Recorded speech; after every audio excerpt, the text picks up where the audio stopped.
তৃণমূল পাকিস্তানের দালাল, পাকিস্তানের দালাল। একটু আসুন, একটু আসুন।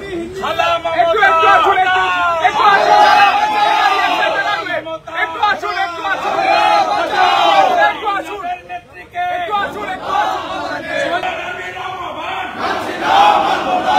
সামরিক বাহিনীকে, ইন্ডিয়ান আর্মিকে অপমান করেন, তাদের গায়ে রাজনীতির ছোঁয়া লাগান এবং বাংলাদেশে সামরিক অভ্যুত্থানের সঙ্গে ইন্ডিয়ান আর্মির তুলনা করেন। গতকাল অবৈধ ছামড়া ভাঙা নিয়ে আমরা ইন্ডিয়ান আর্মি জিন্দাবাদ, হিন্দুস্তান জিন্দাবাদ, ভারতীয় সেনার অপমান মানছি না, মানব না এবং এই ইন্ডিয়ান আর্মির সম্পর্কে উনার বক্তব্য বিবরণী থেকে বাদ দেওয়ার দাবি করেছিলেন। অরূপ বিশ্বাসের নির্দেশে এই স্পিকার বিমান ব্যানার্জি, যার মেরুদণ্ড নেই, তিনি অরূপ বিশ্বাসের কথায় অফিসিয়াল প্রস্তাব না এনে তার চেয়ার থেকে তিনি বিরোধী দলনেতাকে সাসপেন্ড করেন। আমি প্রাউড, রামপুরহাটের বক্তব্যে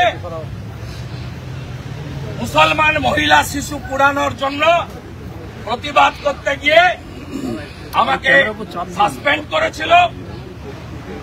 পরবর্তীকালে দেবী দুর্গার মূর্তি ভাঙা নিয়ে আমাকে সাসপেন্ড করেছিল। আজকে ভারতীয় সেনার হয়ে বলার জন্য ভারতীয় সেনাকে অপমান এবং রাজনীতিকরণের বিরুদ্ধে আওয়াজ তোলার জন্য বিরোধী দলনেতাকে সাসপেন্ড করা হয়েছে। আমি গর্বিত ভারতীয়, আমি আমার সেনার জন্য গর্ব অনুভব করি এবং নমস্কার বন্ধুরা, আমার নাম ধ্রুবজ্যোতি সরকার। বিধানসভায় বিজেপি পরিষদীয় দলের বিক্ষোভ, নেতৃত্বে বিরোধী দলনেতা শুভেন্দু অধিকারী। বিধানসভায় ব্রাত্য বসুর বক্তব্যে বিতর্ক, ভারতীয় সেনার সঙ্গে বাংলাদেশের সেনার তুলনা, ভারতীয় সেনার অপমানের প্রতিবাদে শুভেন্দুকে সাসপেন্ড করলেন বিধানসভার অধ্যক্ষ। ভারতীয় সেনার জন্য আমি গর্বিত। বিধানসভার বাইরে গর্জন শুভেন্দু অধিকারীর। পাকিস্তানের দালাল ছাড়া কেউ নয়।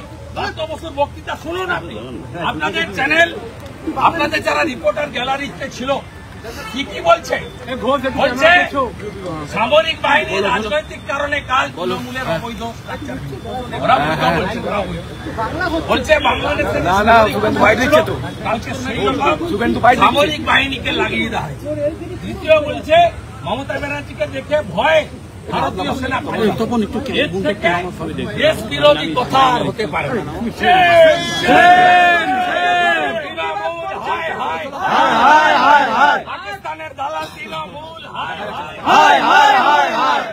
বন্ধুরা, ভিডিওটি ভালো লাগলে দয়া করে লাইক শেয়ার করে দেবেন, আমাদের পেজটা ফলো করে নেবেন আর আপনার মতামত কমেন্ট করে অবশ্যই জানান। ধন্যবাদ।